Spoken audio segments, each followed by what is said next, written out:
Avenged Sevenfold, a band that is no stranger to unique music promotion. In 2014, Avenged Sevenfold did something quite unusual, releasing an isometric RPG a la Diablo called Hail to the King Deathbat. This also has a 6-episode cartoon released via Machinima. This was a much more interesting way to keep their fans involved besides your standard t-shirt, video, record structure. This was all part of the promotional strategy for their August 2013 album, Hail to the King. 3 years later, the band released their album, The Stage. And then, after that new music, silence.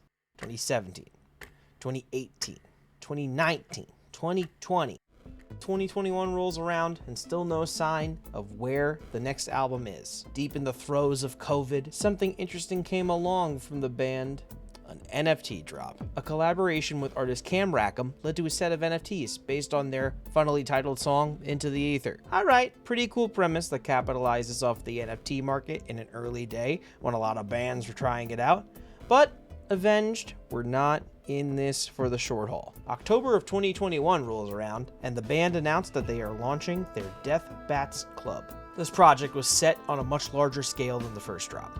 The band sent 10,000 bats into the open sea. See what I did there? This was met with feelings on both sides. Fans, we want new music. Shadows, we made loot boxes. Patiently waiting on the new album. We are in, bro. 7X, long live the Rev. I hate NFTs, but I trust you. I like bands like this the most. Despite these comments, the band seems fully committed to this new venture, still ensuring its value to this day, long after the initial NFT boom. With the band even working with Ticketmaster to ensure that fans who bought in were able to get tickets before anybody else. There was always one promotional strategy that fascinated me in the media space: ARGs. Whether it be crunching hexadecimal code to find out Sombra's coming to Overwatch, fighting a TikTok demon in 10 tapes, or 2 fans literally finding a buried floppy disk for Inscription, ARGs have brought many a community together towards a common goal that gives the players a feeling like they are involved in the story or progression of something. With an arsenal of promotional ventures under their belt, it comes to no surprise that Avenged would dabble with an ARG. But if you look online, there's not much on it. How did an ARG from one of the most successful bands in the world slip under the radar like this? How does this tie into a 5-minute story on crypto projects? Well, it's best we start at the beginning.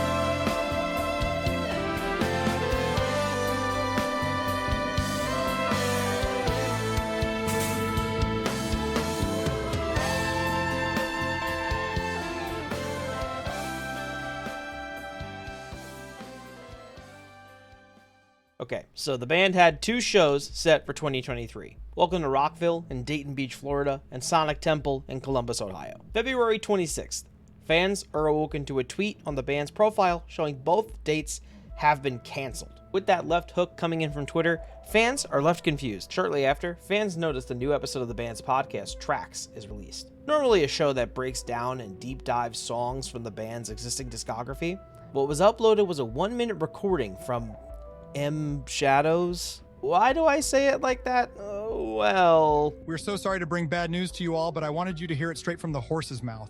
We've had some unexpected delays on the new album and have decided to cancel our appearances at Welcome to Rockville and Sonic Temple to focus on finishing it up. It breaks our heart to do this, but some things have to be done. I understand this is disappointing news for everyone, and I want to let you know that we are truly sorry for any inconvenience this may have caused. Alright, so that's definitely an AI text-to-speech voice, but the band members were quick to act. Literally waiting on the streets of Mexico and listening to this. What the actual fuck? Not me. Yikes. This is not true. We are still playing. Getting to the bottom of this. Not true. Looking into this. Enter our main antagonist, or just the main one in this journey, Leebad5343. In the band's Reddit, a user going by u/Leebad5343 posts an image, simply captioned with a smirk. It appears that this user is the one behind the hack. The profile didn't hold anything too alarming, mainly a post stating that this user had the new album, but the internet called bullshit. The cardinal rule of Reddit: OP never delivers. Back to the image at hand, fans were quick to notice that top bar. We're going to be spending a lot of time on this site. The site didn't seem too alarming upon first viewing. A standard blog with some articles going all the way back to 2004. You could encounter weird pop-ups like these. Some pop-ups were riddles you could type into an answer. These were solved, but led to nothing of note. What did lead the community to the next step were those articles we mentioned earlier.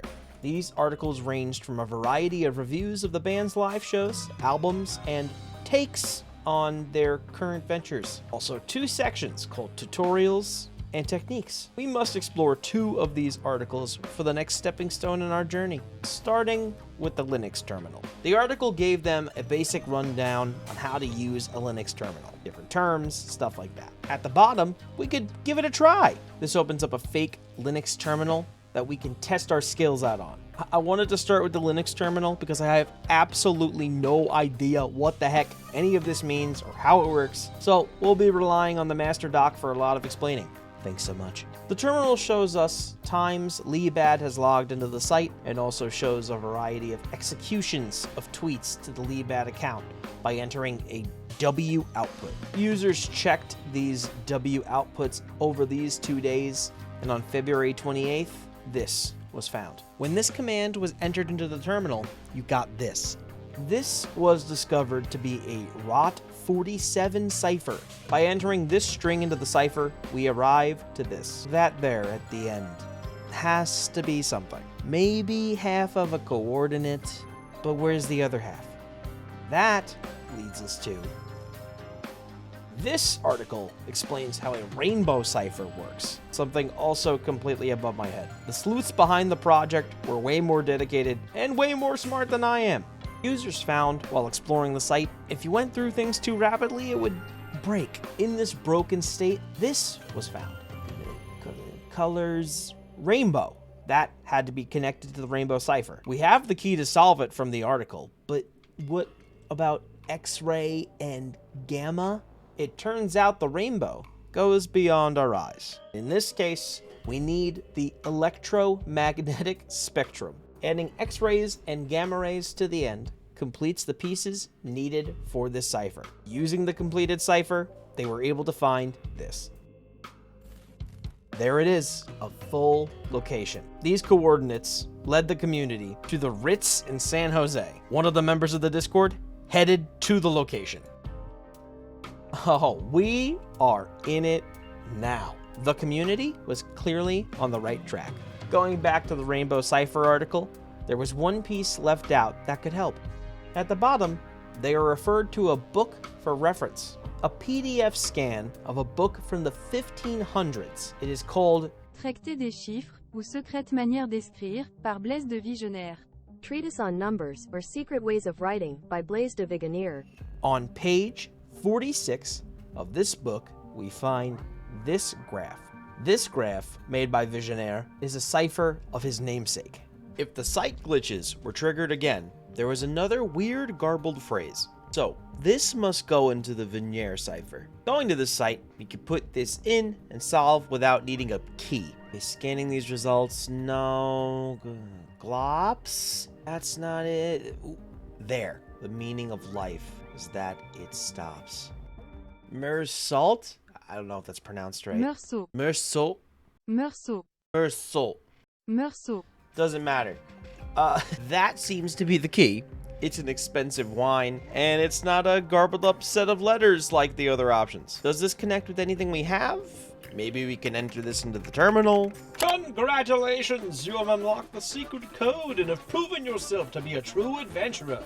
Your bravery and wit has not gone unnoticed by the enchanted beings that guard this realm, and they have bestowed upon you a magical key to unlock the next challenge.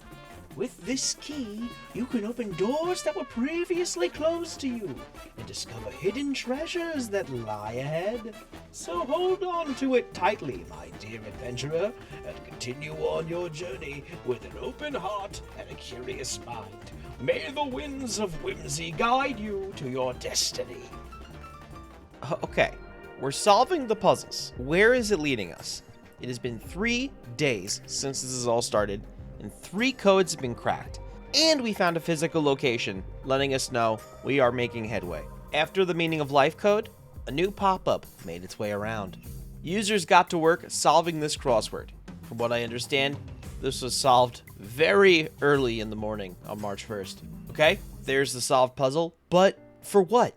I think now is a spot where we need to get into the title of this essay. Why do I consider this the most exclusive ARG? That's because most of the ARG was theorized, clued out, and solved with the band's Discord. To make sense of this, we need to talk about the group and about NFTs in general. For this, all you need to know is that crypto exists and that NFTs are usually purchased like trading cards. Purchased, you get a random NFT, you get what you get. Hence why Jimmy Fallon has to justify liking this. While people who aren't NFT holders are allowed in the Discord, a good portion of the people on the Discord are holders and are involved somewhat in the NFT space. I met Trey, who gave me a ton of great info for this essay and also compiled his own timeline of events as they transpired. He and many others through this journey did start to dabble with the band's NFTs and the crypto market in general. With that smidgen of background out of the way, back to the crossword. The solution to the puzzle is what's called a seed phrase. This is a unique code that is tied to a crypto wallet. So with this code, someone can access whatever crypto wallet it's connected to. This seed phrase was tied to a wallet with 5 Ethereum in it. For context, that's this much as of the writing of this video. Almost $9,000 found just by solving a crossword puzzle. Eat your heart out, New York Times. The site updates to this. On the 1st of March, Lee Bad tweeted this. A day goes by. The site changes again. 4 hours later, the Discord gets to hear from a friend.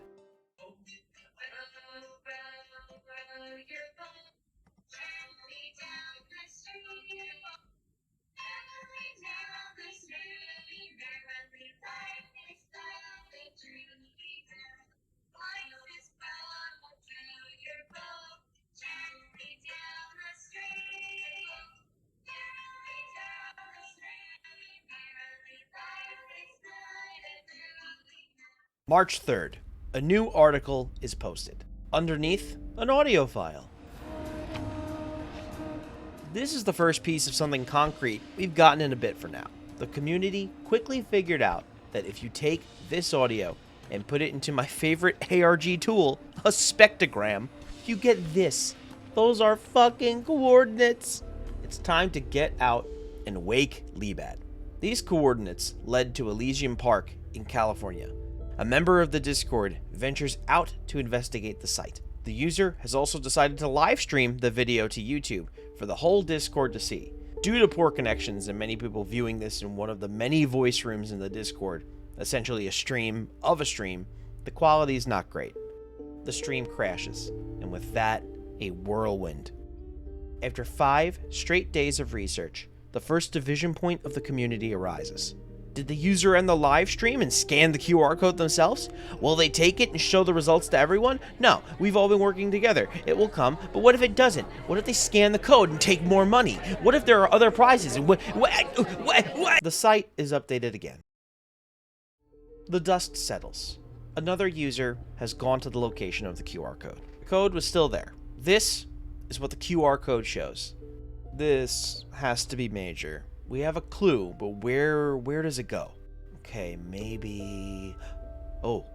Previous attempts were made to access the login on the site. The meaning of life was initially theorized to be the password, but that takes you back to the main page. Additionally, we don't have a login name yet. Luckily, a user on the Discord noticed something. On Avenged Sevenfold's website, you saw their logo. If you take the logo and edit it in the element inspector in your browser, the word is part of what is known as an SVG path that has been commented out. Undoing this comment makes this text appear. Nobody. So maybe we're in. So, no point in changing the articles, I'd say. Writing a post just leads to an error. What in the heck goes in there? Remember those pop-ups we discussed? That one. Look at that again. Obviously, this has to do with NFTs. We have crypto directly won and involved. Most of the people working on this are involved in the space, have the Deathbat NFTs. Maybe deploy contract. The homepage now shows this pop-up. When clicking Mint, you are asked to provide a crypto wallet, and you are led to a market with what would be the first of many NFT drops. The final puzzle of this game, the grid.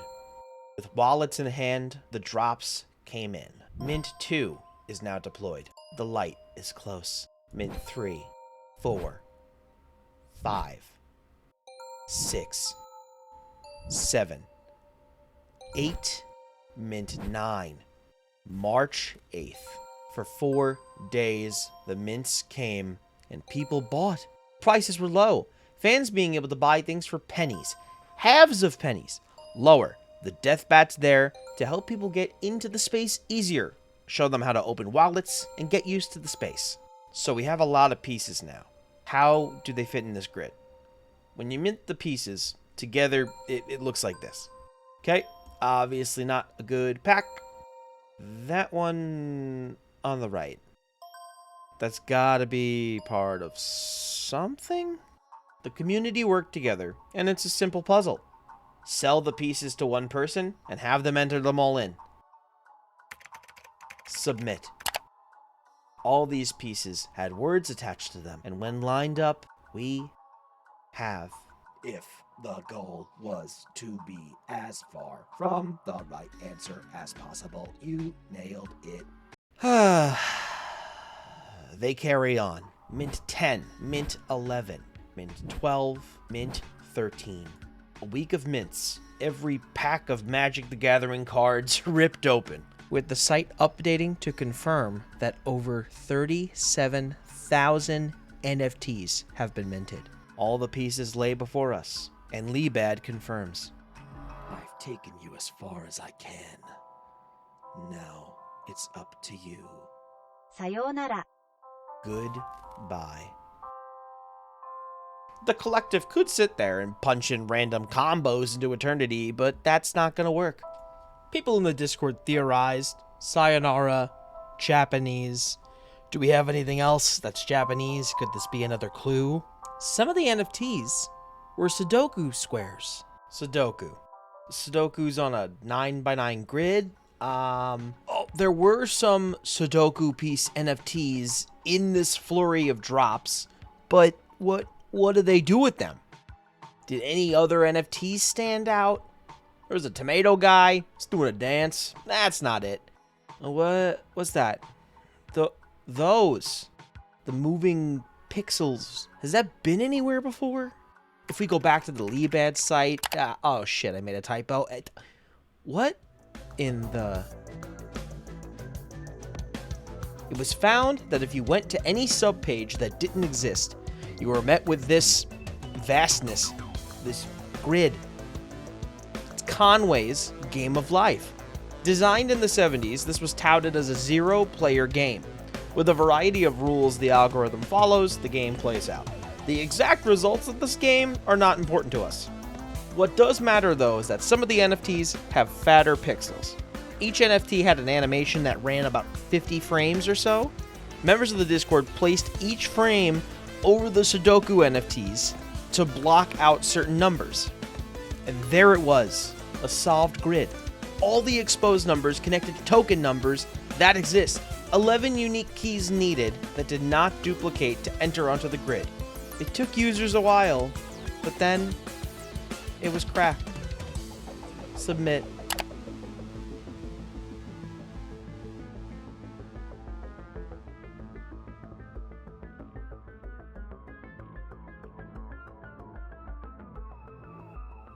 After 7 years of waiting, multiple journeys outside, 2 weeks of brainstorming, laughing, fighting, it was solved. Fans got to hear the first new Avenged Sevenfold music in 7 years. Nobody was released the next day, and 2 months later, fans got their new album. Much like the reception of the NFTs, this was also met with feelings. From ciphers to codes, physical locations, and more, this ARG sure ARG'd.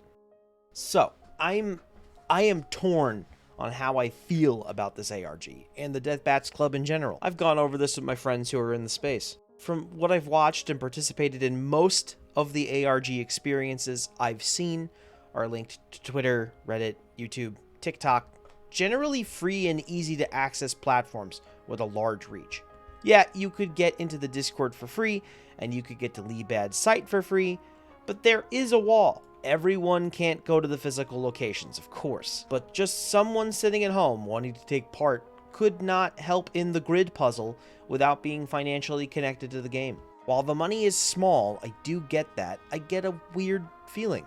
They kept the prices low intentionally, I believe, to have many people get involved easier and to get them used to the crypto space. Get people used to making wallets, how to buy an NFT, and boom, they're in. Connected into a purchasing market now. Also, you had to know how to work a crypto wallet prior to the minting blocks in order to know what a seed phrase was to possibly get $9,000. That's the craziest part of this entire journey. Finding that out for the first time, oh my god. On one hand, the people I know who took part in this had a great time and were genuinely excited and invested. On the other hand, we've seen a variety of issues and concerns in the NFT space. The few people who helped me with this essay have been nothing but excited and involved and positive. I mean, all the research for the video was directly provided by the community, and I am immensely grateful for it.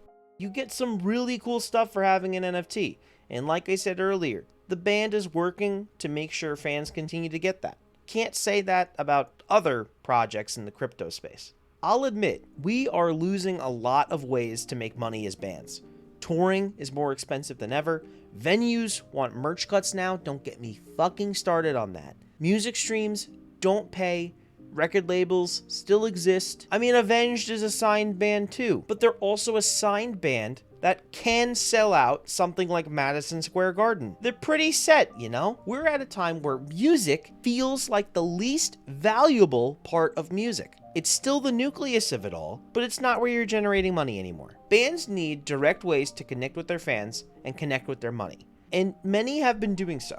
I look to Dean Lamb for an example of musical sustainability. His channel does some amazing content that ties directly into his band, into his music. He gets sponsorships from Sheet Happens, who does the band's tablature books. He gets a cutback from that. He creates marketing opportunities for his fellow touring bands with 4 levels of death metal, and it also connects for himself. Not only is he promoting his own music, by doing so, we're getting even more fantastic content out of it, and you get to know the musicians on a much more personal level. If you're looking for a concrete resolution at the end of this essay, I don't have one. This was a wild project to find out about, and an even wilder one to research for you. This has been about 29 to 30 pages of notes and references so far. What do you think of the NFT space? What do you think of the new Avenged Sevenfold album? Where do you see the future of music going? I'd love to know what you think. In music and in content, I look to my inspirations and transform from there. Hence why you're watching me do a video essay that I've never done before. If you're looking for more like this, I don't know when or if that'll happen again. But if you enjoyed it, I would really appreciate you subscribing, and maybe let me know if there's some other topics you'd like to see me cover. It's your freaking nightmare. Fuck.